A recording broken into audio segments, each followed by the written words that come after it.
Leader of the opposition का जो जो जो पोस्ट है, जो पद है, वो काफ़ी गरिमा वाला पद है।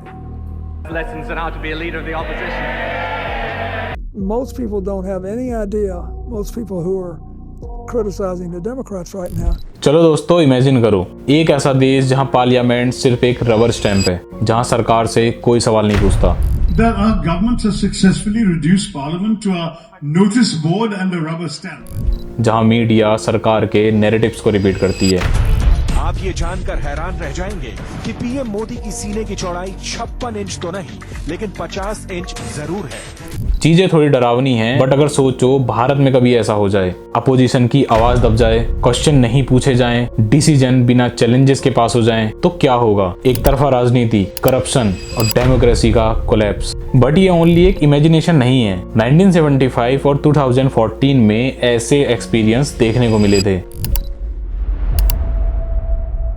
भाइयों और बहनों, राष्ट्रपति जी ने आपातकाल की घोषणा की है। दोनों टाइम फेज में गवर्नमेंट फुल मेजोरिटी में थी और लीडर ऑफ अपोजिशन का स्टेटस नहीं था, और अगर था भी तो सीट वैकेंट थी। बट 2024 में Rahul Gandhi officially leader of opposition बने। After 10 years, the Lok Sabha will have a leader of opposition as Congress leader Rahul Gandhi assumed. Raebareli MP and Congress leader Rahul Gandhi has been appointed as the leader of the opposition. But यहाँ question ये है कि leader of opposition क्या है? क्या ये only एक symbolic seat है? और क्या सच में लीडर ऑफ अपोजिशन को इंडियन डेमोक्रेसी का बैकबोन माना जाता है? इन सभी क्वेश्चन के आंसर आपको इस वीडियो में जरूर मिलेंगे, तो डिटेल से बात करते हैं आज की इस वीडियो में। Being leader of the opposition is the worst job in British politics. What's the worst part of being leader of the opposition? Not being prime minister. जहाँ पार्लियामेंट है तो वहाँ तो प्राइम मिनिस्टर होंगे और दूसरे साइड में leader of the opposition. The Prime Minister and I had a chat just after he'd become Prime Minister and I'd become Leader of the Opposition, and had a discussion about who had the hardest job, and we both came to the conclusion that I had the hardest job. तो ये बात है साल 1860 की। Scene है Britain की संसद का। प्राइम मिनिस्टर बेंजामिन डिज़रेली अपनी गवर्नमेंट पॉलिसीज का बचाव कर रहे थे।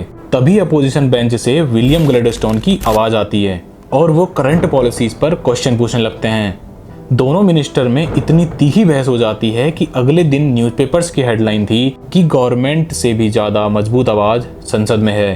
तो यहीं से लोगों ने सोचना स्टार्ट किया कि अगर रूलिंग पार्टी का नेता प्राइम मिनिस्टर है तो अपोजिशन के नेता को भी कोई ऑफिशियल स्टेटस मिलना चाहिए। और आज लगभग 160 साल बाद भारत की पार्लियामेंट में भी यही क्वेश्चन उठता है, जब राहुल गांधी जैसे अपोजिशन के नेता सरकार से सवाल करते हैं।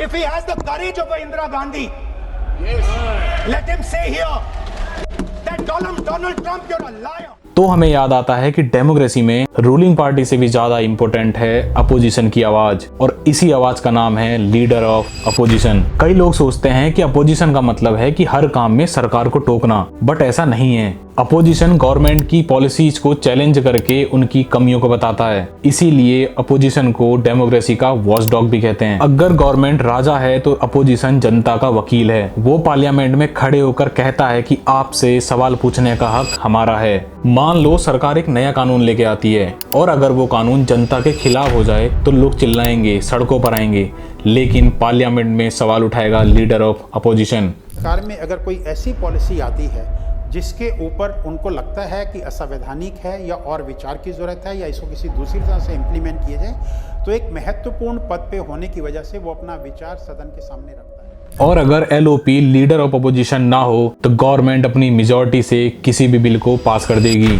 जैसे आपने फार्म्स लॉ 2020 और farmers produce trade and commerce bill के टाइम पे देखा होगा। कुल मिला के डेमोक्रेसी में गवर्नमेंट बिना अपोजिशन के एक ऐसी गाड़ी है जिसमें ब्रेक्स नहीं है। चल तो जाएगी पर एक्सीडेंट कभी भी हो सकता है। लेकिन आपके मन में एक सवाल आ रहा होगा कि क्या लीडर ऑफ अपोजिशन हमेशा से इतना पावरफुल था? देखो, ऐसा नहीं है।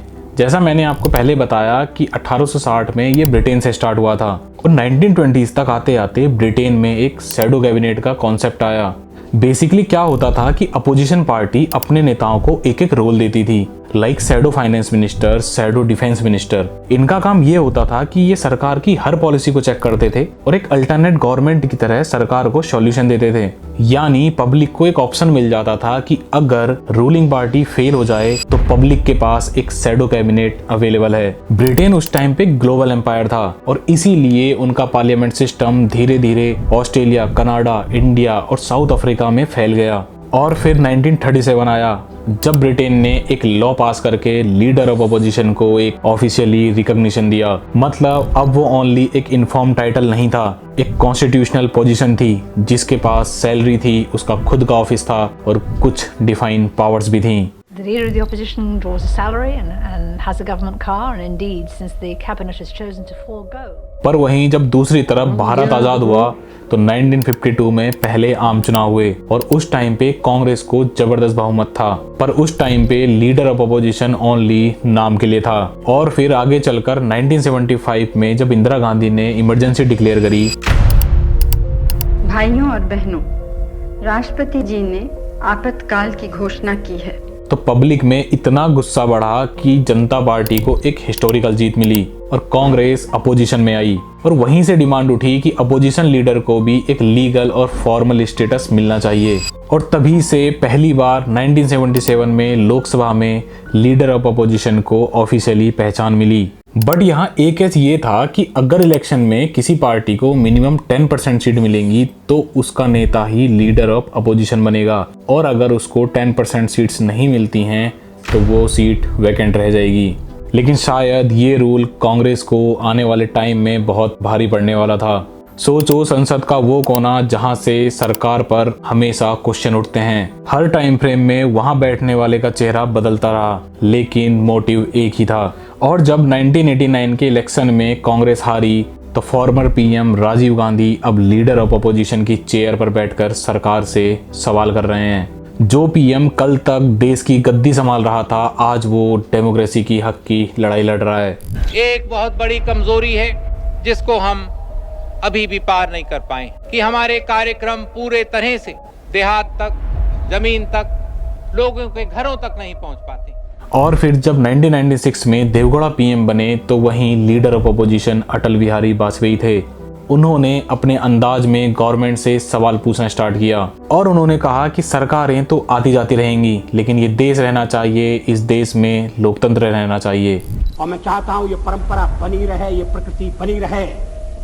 सत्ता का खेल तो चलेगा, सरकारें आएंगी जाएंगी, पार्टियां बनेगी बिगड़ेंगी, मगर ये देश रहना चाहिए, इस देश का लोकतंत्र अमर रहना चाहिए। और फिर 2000 के आते आते लीडर ऑफ अपोजिशन की कुर्सी पर कभी लाल कृष्ण आडवाणी बैठे तो कभी सुषमा स्वराज। और 2009 से 2014 के बीच देश में 2G स्कैम और कॉमनवेल्थ गेम स्कैम हुए तो सुषमा स्वराज का कहना था कि अपोजिशन बस चिल्लाने के लिए नहीं है बल्कि गवर्नमेंट को बेहतर रास्ता दिखाने के लिए है। लेकिन अभी तक शायद आपको लग रहा होगा कि लीडर ऑफ अपोजिशन की पावर बहुत है, वो बिल्स को चेंज करवा सकते हैं, वो पब्लिक को एक ऑप्शन प्रोवाइड करते हैं, जैसे कि ब्रिटेन की शैडो कैबिनेट का कॉन्सेप्ट।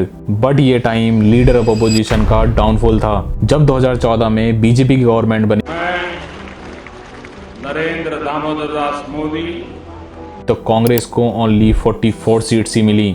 मतलब जो लोकसभा का 10% का रूल था वो यहाँ कांग्रेस पर अप्लाई नहीं हो रहा था या किसी भी और पार्टी पर अप्लाई नहीं हो रहा था। इसीलिए स्पीकर सुमित्रा महाजन ने ऑफिशियली अनाउंस किया कि कांग्रेस को लीडर ऑफ अपोजिशन का स्टेटस नहीं मिलेगा।